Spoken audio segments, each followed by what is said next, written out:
Todos hemos oído hablar del doctor José Eleuterio González, nuestro amado Gonzalitos, y también todos hemos usado alguna vez plantas como remedios caseros para tratar algunos padecimientos o algunas enfermedades. En este programa vamos a hablar precisamente del trabajo del doctor Gonzalitos en la etnobotánica. Soy Sergio Fernández Delgadillo, bienvenidos a Mundo Sustentable.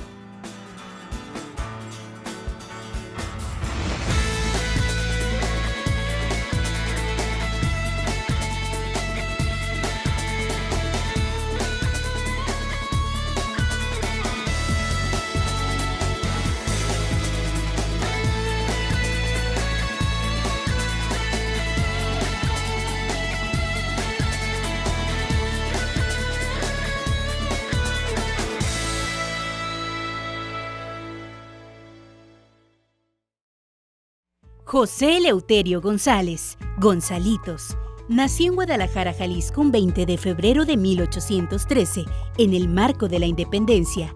Bajo la tutela de su tío materno, ingresó a la Escuela de Medicina de Guadalajara a sus 17 años. Siguiendo su profesión como médico, llegó un 12 de noviembre de 1833 a la ciudad de Monterrey, cumbre que le reconocería por sus logros hasta nuestros tiempos. Además de la medicina, Gonzalitos se destacó en la escritura, como catedrático, botánico, filántropo y político, siendo gobernador del estado de Nuevo León en 3 ocasiones durante la década de 1870. Su servicio a la sociedad le valió ser declarado benemérito del estado en 1867, desde la trinchera del Hospital Universitario de nuestra máxima casa de estudios, es donde actualmente descansan sus restos, después de su muerte el 4 de abril de 1888.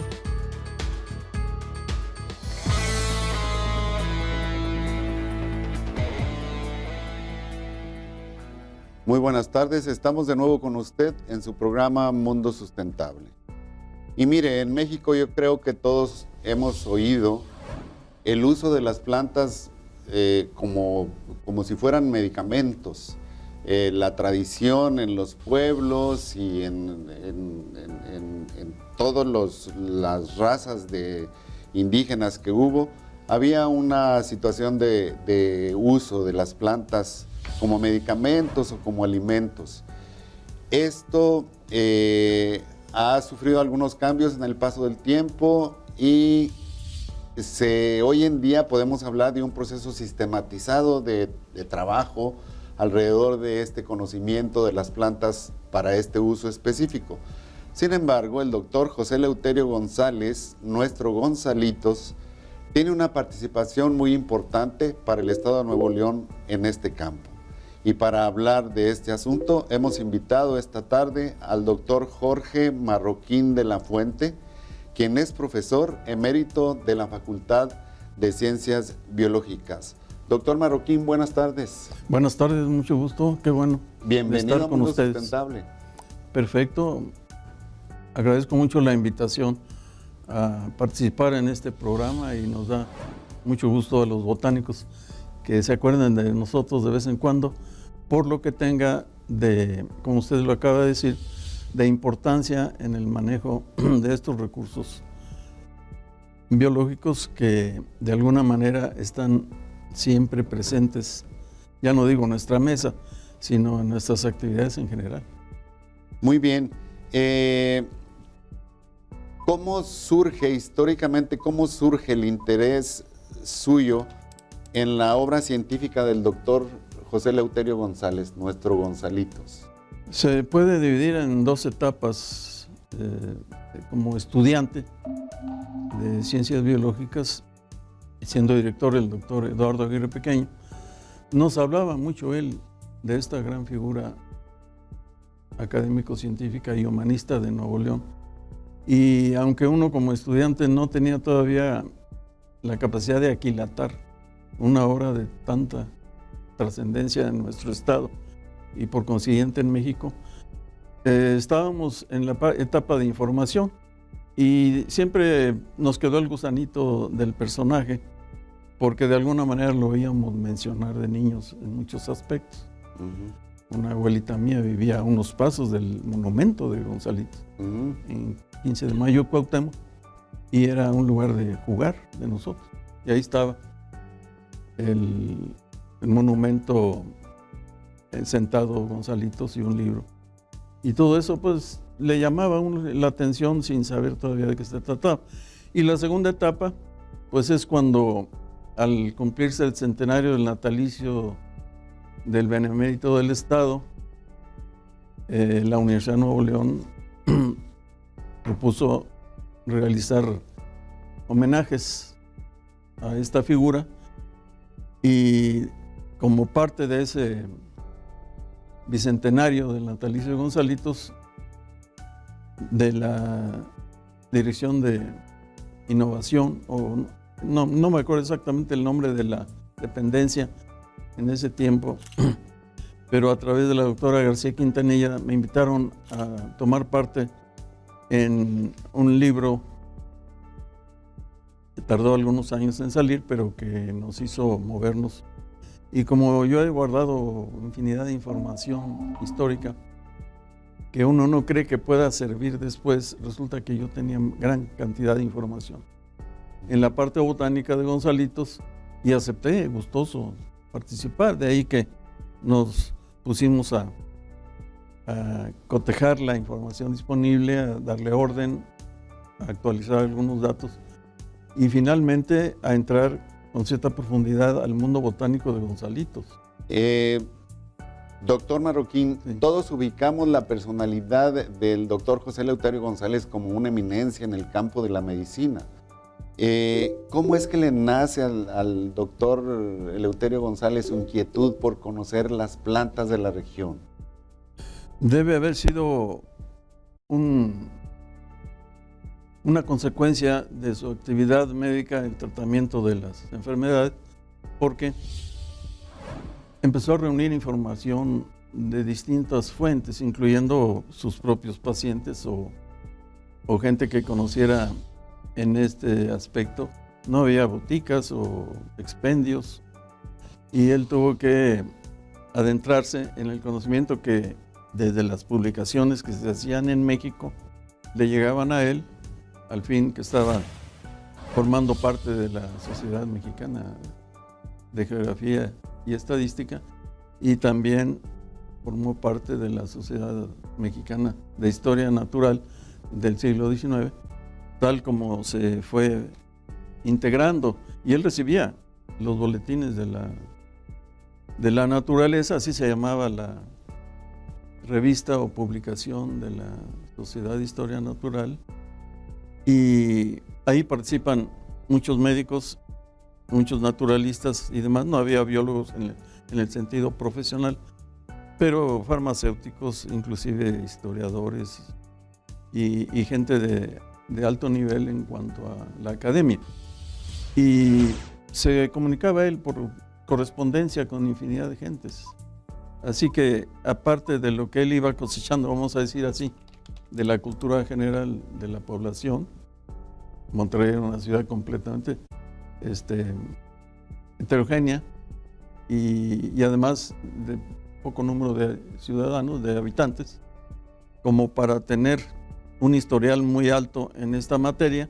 Claro que destacó el doctor Costanza antes de Gonzalitos, pero en general a Gonzalitos, como no había medicamentos de patente, como se habla ahora de la industria farmacológica, pues todo dependía en gran parte del mundo botánico. Uh-huh. Y en su libro, que fue póstumo, el de utilización de las plantas en la terapéutica médica, pues ahí, conociendo todos sus antecedentes y dándole crédito a quien correspondiera en su aspecto histórico, fue documentando todas sus, vamos a decir, hallazgos y compendiarlos en esa obra póstuma que tuvo que ver con el uso de las plantas medicinales en el tratamiento de los males. Seguimos platicando de este asunto. Pero, No se vaya, en un momento regresamos.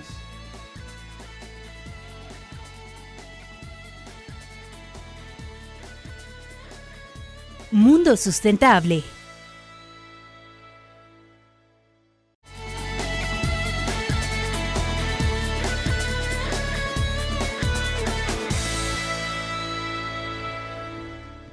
Ya estamos de regreso con usted en su programa Mundo Sustentable. Recuerde que puede vernos en cualquier parte del mundo a través de radio y tvuni.uanl.mx o en uanl.mx Sustentabilidad. Doctor Marroquín, nos quedamos platicando del trabajo del doctor Gonzalitos. En aquel tiempo que no había referencias respecto a las plantas y mucho menos de sus posibles usos farmacéuticos, debe haber sido un trabajo difícil para el doctor Gonzalitos, ¿no? Desde luego que sí. Y él, afortunadamente, bien documentado, reconocía con toda modestia a las figuras que en la Ciudad de México ya formaban parte de la Sociedad la Sociedad Mexicana de Historia Natural, y cita todos los nombres: Altamirano, Río de la Loza, etcétera, que estaban en este campo investigando el uso de plantas medicinales, que venían siendo ya la continuación de lo que las culturas indígenas habían acumulado a lo largo de siglos. Y no iban tan perdidos, porque los jardines botánicos precortesianos eran realmente un portento. Para los especialistas en el tema, de tan alta calidad y criterios, inclusive clasificación folclórica, como le llamarían. No me gusta el término, pero así se le llama, clasificación folk. Tenían conocimiento científico de su cultura en materia de botánica y medicina aplicada, etcétera. De tal manera que esos conocimientos se transmitieron a través de los cronistas españoles, porque los indígenas vertieron esa información. Los españoles, Bernal Díaz, Sagún, etcétera, acumularon y publicaron, y son libros de referencia excelentes. De manera que sí tenía Gonzalitos antecedentes en muchos aspectos, gracias a esa documentación que fue capturando, y que él mismo pudo, y lo hizo, adelantarlo en un listado de alrededor de 365 especies, algunas de maceta, ¿verdad?, porque eran de origen europeo, pero que se cultivaban con mucha propiedad ya. Como lo dice él en sus relatos, el origen de esas plantas. Y esto ya se conforma en una línea de estudio que hoy conocemos como etnobotánica, y que realmente pues favoreció el despertar de la ciencia en el siglo XIX, porque pues él lo hacía todo realmente: académico, historiador, botánico, médico, literato, político, porque también tuvo un asomo interesante a la política del Estado, que le vino por añadidura, porque pues con su prestigio y lo querido que era en todo el mundo, pues le caía por añadidura, ¿no? Y en esto la botánica, pues creo yo que la hizo resurgir, porque lo dice claramente en sus manuscritos. El que no tenga interés por las plantas que están a su alrededor, pues no va a prosperar, porque todavía no existían las medicinas que le digo de patente y demás. La farmacología era una disciplina todavía en sus inicios, pero que había información europea muy buena de médicos. Pues el contemporáneo de Gonzalitos, Claudio Bernard, y así muchos más. Se considera, en el año 1895, se considera que William Hashberger es el que acuñó esta palabra de etnobotánica. Sí, bueno, entonces, permítame terminar en la pregunta. Sí. Si Gonzalitos para esa fecha ya no estaba, ya había fallecido, él fallece en el año 88, ¿podemos considerar que Gonzalitos fue un pionero de esta especialidad de la botánica? Pues yo digo que sí. Es decir, a mí me convence mucho lo que he leído de Gonzalitos como para decir que sí, es el iniciador de la etnobotánica en nuestro medio, independientemente de que el término haya sido acuñado después. Pero digamos, el grueso de la información botánica disponible para fines médicos la tenía Gonzalitos, en lo que a él le tocaba por su tiempo haber abordado. Pero hay que recordar que Gonzalitos tenía obras en francés, obras en latín, y la ciencia se publicaba originalmente en latín antes de Lamarck y en esos tiempos, porque era el idioma de los científicos. Eso nos debe hacer pensar que Hirschberger lo tuvo como referencia entonces. Debería haberlo tenido, porque hay biógrafos, el doctor Francisco Guerra y el clérigo Aureliano Tapia Méndez, mencionan la lista de trabajos y libros de Gonzalitos, y son cerca de 50, pero muchas de esas obras están catalogadas en por lo menos una decena de bibliotecas internacionales de importancia, incluyendo las británicas. Muy bien, doctor, ¿podemos hablar un poco de cuáles fueron los principales usos farmacológicos de las plantas que experimentó el doctor Gonzalitos?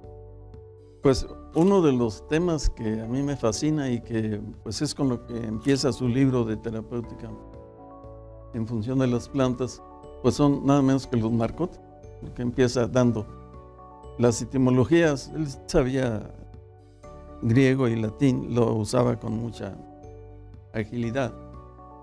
Y dice que narco significa yo entorpezco, y entonces narcótico viene siendo una derivación de esa raíz griega.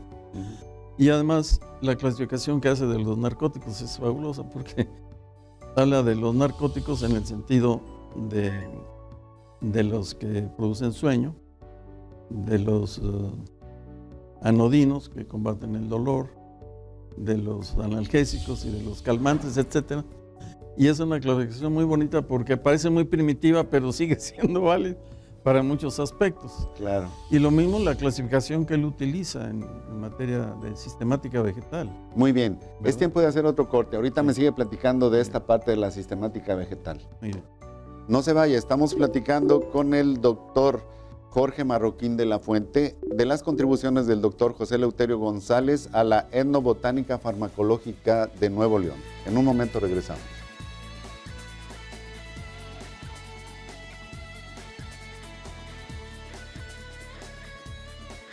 Mundo Sustentable.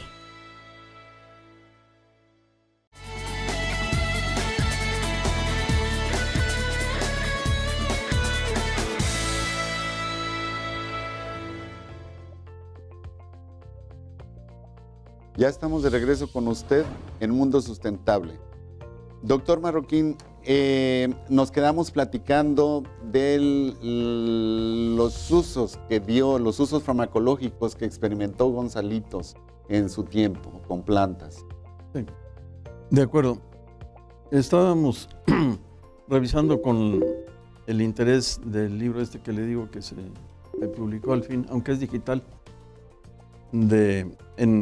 incluyendo el artículo de la doctora Bachmann, que es el prólogo, muy bien informado porque ella es investigadora en la Facultad de Medicina, y documenta que actualmente solamente el 25% de los medicamentos son directamente de las plantas, y que los más son procesamientos ya de la industria farmacológica, aprovechando moléculas y haciendo variaciones. Modificaciones. Que exactamente, que finalmente se traducen después de ensayos obligados de tipo farmacológico y toxicológico para poderlas prescribir ya posteriormente y hacerlas comerciales.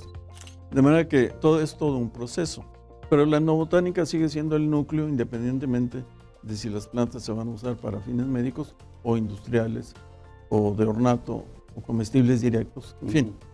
Es un capítulo de la etnobotánica. Y claro que los botánicos estamos conscientes de que mientras no se prueben científicamente los principios químicos derivados de las plantas como productos naturales y se dosifique y se compruebe que hay eficiencia en el tratamiento de X enfermedad, pues nosotros estamos conscientes de que la información ahí está. Es lo que se llaman ciencias básicas o ciencias para la ciencia pura, la investigación, o como se le llama ahora, ciencias duras. Es decir, lo que podría ser el cimiento de la ciencia para aplicaciones. Ujú. Es conocido de todos que, bueno, la gente usa las plantas medicinales por conocimiento que se transmite de generación en generación, de boca a boca, Sí. por conversación. Hay plantas como el orégano y muchas otras orientadas a un uso farmacológico claramente conocido por la gente. Y también los narcóticos, como el peyote, que también la gente sabe que hay. Entonces, toda esta historia que generó y todo este conocimiento que generó el doctor Gonzalitos, ¿sigue vigente hasta nuestros días? ¿Es útil esa información todavía hoy en día? A reserva de lo que digan los médicos en esta materia, yo supongo que en una buena parte sí. Y aparte de la clasificación botánica propiamente dicha, que sería el término que más me interesaría a mí, es que la infinidad de tesis que se han realizado en la Facultad de Ciencias Biológicas de la etnobotánica de los municipios de Nuevo León y de otras partes del país, pues van a la finalidad, por lo menos, si quieren verlo así, como requisito para recibirse, pero dejan el conocimiento básico ahí, Claro. por si se siga la investigación a los otros campos, farmacológico y toxicológico que siga. Sí, yo creo que de hecho en esta pasada entrega de los premios de investigación que hace el señor rector, hubo trabajos que ganaron premio que referían precisamente el uso de extractos de plantas para atacar algunas enfermedades de cáncer en los pulmones, por ejemplo. O sea, a lo mejor en aquel tiempo eran enfermedades más comunes y más típicas, pero hoy en día ya la experimentación va mucho más profunda, Así ¿no? es. A buscar soluciones para enfermedades que hoy en día también ya están muy claramente ubicadas e identificados su origen. Sí, el mundo de la investigación sigue adelante, como quiera que sea. Lo que pasa es que ahora, modernamente, ya el mismo gobierno mexicano se ha dado cuenta que la información derivada de las etnias, así digamos desordenadamente, pues ya es una forma de, no diré de explotación, sino de pues no pedir permiso para, como el barbasco que fue en los años 50, 60, o quizás de los 40, una fuente para materia prima de anticonceptivos. ¿Sí? Para anticonceptivos. Pues usted es químico. Sí. Y toda una empresa, porque la empresa que lo usó y lo comercializó a nivel mundial, pues era una empresa fuerte, famosa. Sintex. Sí. Pues yo conocí la planta que tenían en Orizaba. Ajá. Muy interesante. Sí. Pues esa es una contribución de México al mundo, ¿no? Sí. El barbasco y los anticonceptivos. Y es toda una historia, muy bonita esa Sí. historia. Sí. Así es. Doctor, lo escuché decir en algún momento que qué bueno que volteamos hacia los botánicos. Yo creo que hoy en día el trabajo de investigación se hace por equipos multidisciplinarios. ¿Qué les diría usted a los botánicos de hoy en día para que estas cosas sigan sucediendo? Pues desde luego que pues tengo el orgullo de decir que hay estudiantes nuestros que son excelentes no botánicos y son empresarios y de mucho éxito. Pues que sigan la línea y además que fundamenten y fortalezcan la parte sistemática. A pesar de que ahora hay aplicaciones muy modernas en que nomás con la fotografía resulta con que no sé cómo se le hace electrónicamente, identifican a la planta, sí. Sino a la precisión, por lo menos ya está orientado el usuario para ver qué bibliografía va a buscar. Es fabuloso porque acelera mucho los tiempos y facilita al investigador, aparte de la rapidez, el éxito de sus estudios. Sí, además ahora la ventaja de poder decir que tengo el germoplasma de una planta, pues ya me asegura que es de la región y hasta quién la puede explotar y quién no la puede explotar comercialmente. Exactamente, sí. Doctor Marroquín, pues ha sido un verdadero gusto platicar con usted en este día. Yo creo que nuestros estudiantes se van a enriquecer con todo esto que usted nos acaba de platicar. Y bueno, ojalá y que este programa pueda ser considerado por los amantes del doctor Gonzalitos como una contribución de este programa y un homenaje al doctor José Eleuterio González Gonzalito. Estoy convencido que así debe ser y por lo menos es la meta principal del programa Mundo Sustentable, y agradezco que nos hayan dado esa oportunidad. Hablar de Gonzalitos es un tema vasto. Sí. Pues le agradezco de nuevo, doctor, por estar aquí con nosotros. Muy bien. Mire todo lo que nos ha dicho el doctor Marroquín en esta tarde. La verdad es que hablar del doctor José Eleuterio González es hablar de un gran personaje. Y esta parte de la etnobotánica es algo que no mucha gente conoce. Solo los expertos de las áreas tienen este conocimiento. Pero es algo que debemos saber y honrar en el paso del tiempo. La herbolaria ha sido siempre una tradición en el pueblo mexicano. Gracias, lo esperamos en los siguientes programas de Mundo Sustentable.